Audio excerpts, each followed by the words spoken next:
আসসালামু আলাইকুম। আমি বিক্রমপুর থেকে বলছি। আমি বিক্রমপুর ব্লগার মৌ। প্রতিদিনের মতো আবার নতুন একটি ভিডিও নিয়ে সবার মাঝে চলে আসলাম। আমার ভিডিওটি যদি ভালো লাগে অবশ্যই আমার চ্যানেলের সাথে থাকবেন। আর যারা এই মুহূর্তে আমার ভিডিওতে নতুন বা প্রথম দেখছেন, আমার ভিডিওতে একটা লাইক দিয়ে দেখা শুরু করবেন আর অবশ্যই চ্যানেলটা সাবস্ক্রাইব করে দিয়ে আমার পাশে থাকবেন। আর নোটিফিকেশন বাটনে অল প্রেস করে দেবেন যাতে আমার ভিডিও ছাড়ার সাথে সাথে আপনার মোবাইলে খুব দ্রুত পৌঁছাতে পারে।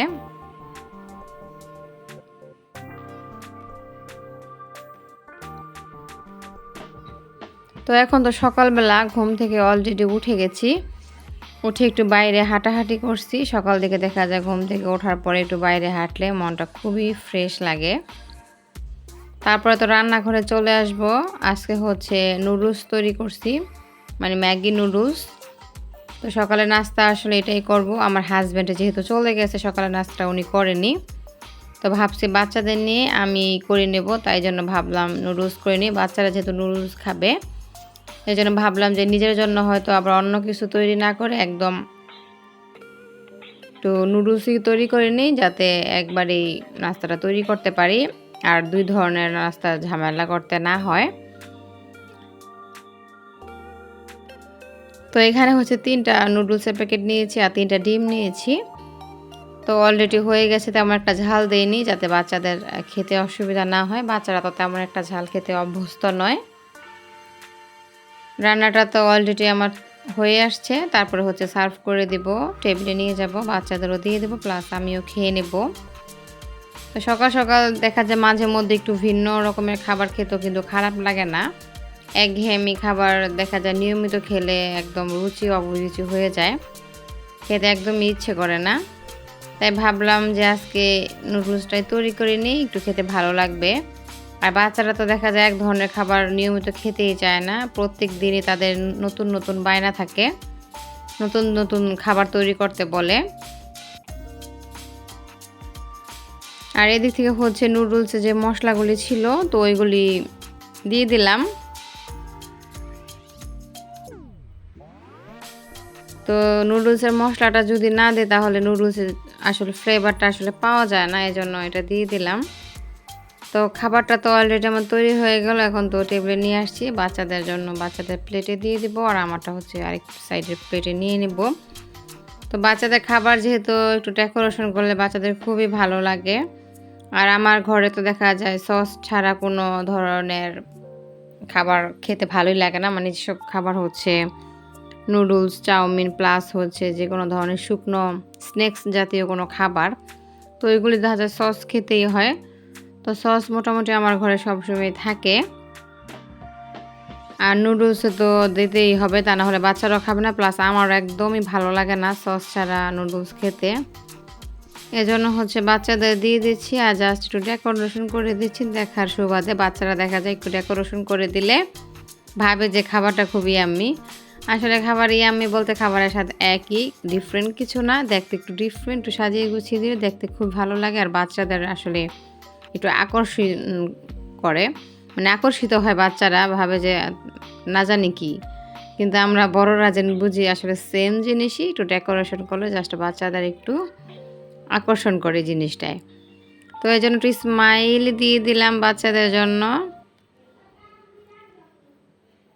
আর এই তো খাবারটা অলরেডি শুরু করে দিয়েছি, আমি একটু টেস্ট করে দেখলাম স্বাদটা কেমন হয়েছে। আর বাচ্চারাও খেয়ে নিয়েছে। তো অফ ক্যামেরায় খাবার দাবার আমরা কমপ্লিট করে নিয়েছি। এখন তো প্রায় হবে হচ্ছে 11টার মতো হবে।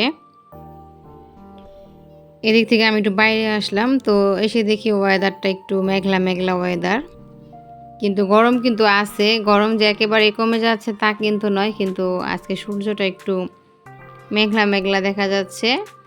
তাই ভাবলাম একটু বাইরের দিকে একটু ক্যামেরাটা ধরে উঠানের দিকে ধরলাম। আর এদিক থেকে হচ্ছে ভাত রান্না করছি, রান্নাটা তো অলরেডি বসিয়ে দিয়েছি, কারণ মেয়ে যেহেতু স্কুলে চলে গেছে, দেখা যায় দুপুর দিকে চলে আসবে বাসায় খাওয়ার জন্য। টিফিন যেহেতু আজকে নিয়ে যায়নি, দেখা যায় প্রায় দিন টিফিন নিয়ে যায়। তো স্কুল যেহেতু আমাদের বাসার কাছেই, তো আমি মাঝে মধ্যে বলি যে তুমি বাসায় এসে খেয়ে যাও, কিন্তু বাচ্চারা যে দেখা যায় অনেকেই বাসায় আসতে চায় না, টিফিন নিয়ে যায়। ওই জন্য ও বলে যে, "আম্মু আমিও নিয়ে যাব টিফিন।" কিন্তু আজকে আমি বলছি, "তুমি বাসায় এসো, খেয়ে যেও।" আজকে টিফিনটা তৈরি করে দেইনি দেখে আর বাচ্চাও নিতে ভুলে গেছে। আর এজন্য একটু তাড়াহুড়ো করে রান্না করছি যাতে বাচ্চা মানে আমার মেয়ে যেন দুপুর দিকে এসে তাড়াতাড়ি খাবারটা রেডি পায়। তা না হলে দেখা যায় বাচ্চা মানুষ খাবে কিন্তু অল্পই, কিন্তু খাবারটা না পেলে দেখা যায় ভালো লাগে না, এই আর কি।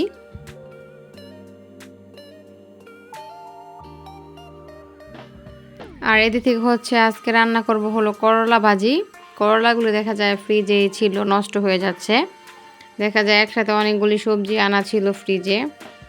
তো এক এক বেশি সবজি থাকলে দেখা যায় কি থেকে দেখা যায় কি রান্না করব আসলে বুঝে উঠতে পারি না। তখন দেখা যায় অনেক সবজি নষ্ট হয়ে যায়।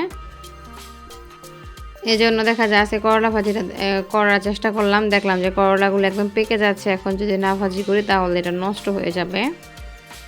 তাই মোটামুটি নিয়ে নিলাম। বাচ্চারা দেখা যায় মাঝে মধ্যে খায়, আবার মাঝে মধ্যে খায় না। এটা হচ্ছে উস্তা, মানে করলা না, এটা সাইজে ছোটোগুলি। তো এগুলি প্রচুর পরিমাণে তেতা হয়। এগুলো তো আমারই খেতে ভালো লাগে না। বাচ্চারা কি খাবে? তো যাই হোক, আমার বাচ্চারা মাশাআল্লাহ খুবই ভালো। সব ধরনের খাবারই মোটামুটি খেতে পারে। জাস্ট একটু ঝালটা একটু কম হলেই চলে।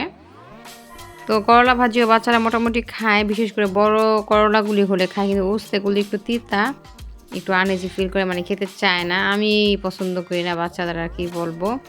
আমি বড় করলা হলে খাই, কিন্তু উস্তাটা আমারও পছন্দ না।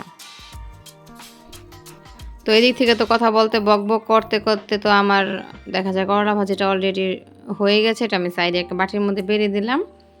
নেক্সট হচ্ছে মুরগি মাংস রান্না করব। আর তেমন কিছু রানবো না, কারণ যেহেতু বেশি রান্না করলে খাওয়া হবে না। তো ভাবলাম মুরগির মাংসটা পরিমাণ একটু বেশি রান্না করি, কারণ বাচ্চারা তো মুরগির মাংস পেলে আর তেমন কিছুই খেতে চায় না। এজন্য মুরগির মাংসটা পরিমাণে বেশি নিয়ে নিলাম। আর সাথে হচ্ছে আলু দিব। তো আলু দিয়ে অবশ্য মুরগির মাংসটা খেতে তেমন একটা ভালো লাগে, খারাপ লাগে না। মাঝে মধ্যে ভালো লাগে, আবার মাঝে মধ্যে দেখা যায় আবার ভালো লাগে না। তো আজকে ভাবলাম যে একটু মুরগির মাংসতে দেখা যায় আলু দিই। আমি অবশ্য মুরগির মাংসটা সচরাচর আলুটা একটু কমই দিই। গরুর মাংসতে আলু দিই, কারণ মুরগির মাংসতে দেখা যায় আলু যদি দিই না, তো মুরগির মাংস স্বাদটা যেন কেমন যেন চেঞ্জ হয়ে যায়। আর গরুর মাংসের তো স্বাদের আর কি বলবো, সব কিছু খাবারের ঊর্ধ্বে হচ্ছে গরুর মাংস। আমার কাছে মনে হয় যে দুনিয়ার সব খাবারের চাইতে গরুর মাংসের স্বাদটা যেন একদম ভিন্ন। এর স্বাদ যেন আর কমে না দিন দিন। হয়তো দিনের প্রবর্তনে, মানে এখন তো গরুকে ওইভাবে আর পালিত করা হয় না। আগে যেরকমভাবে দেশীয় ঘাস টাস খেয়ে যেভাবে পালন করা হতো, ওই গরুর স্বাদটা যেমন ছিল এখন হয়তো ওরকম লাগে না। কিন্তু তারপরও অন্য খাবারের চাইতে বা অন্য মাংসতে গরুর মাংসের স্বাদটাই কিন্তু একদম ভিন্ন। এর স্বাদ কারোর সাথে আসলে তুলনা করা হয় না। তো মোটামুটি আমার কাছে মনে হয় ৮০ থেকে মানে ৮০% মানুষ শতকরা গরুর মাংসটা খেতে খুবই পছন্দ করে। আর গরুর মাংসের সাথে আলু দিলেও মোটামুটি সবাই খেতে পছন্দ করে। আমি কিন্তু তেমন গরুর মাংসে আলু দেওয়াটা তেমন পছন্দ করি না, কিন্তু আমার হাজব্যান্ডের জন্য একটু আলু দেই। আর মুরগির মাংস তো আলু দেওয়া আমার তেমন একটা পছন্দ না, কিন্তু আজকে একটু দিলাম। ভাবলাম যে আজকে একটু খেতে ইচ্ছে করছে, যে আলু দিয়ে রান্না করি। তো যাই হোক, এখনও পর্যন্ত যারা আমার ভিডিওটি এখনও পর্যন্ত ওয়াচ করছেন তাদের তো ধন্যবাদ জানাই। আর কথা বলতে বলতে তো আমার রান্নাটাও অলরেডি হয়ে আসলো। এদিক থেকে তো মাংসটা অলরেডি কষানোর পরে তো আলু টালু দিয়ে তারপরে ঝোল দিয়ে দিয়েছি সিদ্ধ হওয়ার জন্য। তো ঝোলটা একটু টেনে যাবে, তারপরে নামিয়ে দিব। তাছাড়া দেখা যায় আলু যেহেতু দিয়েছি একটু ঝোল ঝোল রাখতে হবে, তা না হলে দেখা যায় আলুতে সবটাই ঝোল খেয়ে নেয়, মানে টেনে নেয়। তখন একদমই তরকারিটা ভালো লাগে না, একদম শুকনো শুকনো লাগে। তো আজকে যেহেতু একটু পাতলা ঝোলের মাংস রান্না করব, এই জন্য একটু পাতলা পাতলা বেশি পরিমাণেই পানি দিয়েছি। তো অলরেডি রান্নাটা আমার কমপ্লিট, বাচ্চাদের খাবার দিয়ে দেবো। আর মেয়ে তো অলরেডি বাসায় চলে আসছে। তো ভাবলাম যে ছেলের টিচার আসবে, মেয়েও স্কুলে চলে যাবে টিফিনের খাবারটা খেয়ে। তো বাচ্চাদের খাবারটা খাইয়ে দিয়ে তারপরে আমি হচ্ছে পরে খেয়ে নেব। আর তা না হলে দেখা যায় আমিও খেয়ে নিই বাচ্চাদের সাথে। তাছাড়া দেখা যায় বাচ্চাদের সাথে না খেলে আমার আবার অন্য টাইমে খেতে ইচ্ছে করে না একদমই। একা একা তো আর খেতে ভালো লাগে না, আর আমার হাজব্যান্ড তো আর দুপুরে আসেন না, এই জন্য তার সাথেও আমার খাওয়া হয় না।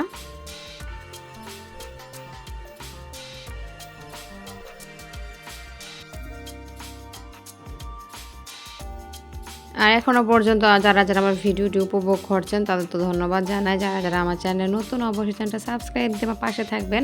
আর আমার ভিডিওটি কে কোথায় থেকে দেখছেন অবশ্যই আমাকে কমেন্টসের মাধ্যমে জানাবেন। আর ভিডিওটি যদি ভালো লাগে অবশ্যই আমাকে কমেন্টস করবেন আর শেয়ার করে দেবেন আমার ভিডিওটি। আর আজকের মতো এইটুকু, ভিডিওটি কার কেমন লেগেছে অবশ্যই আমাকে মন্তব্য করে জানাবেন। আসসালামু আলাইকুম সবাইকে, আল্লাহ হাফেজ।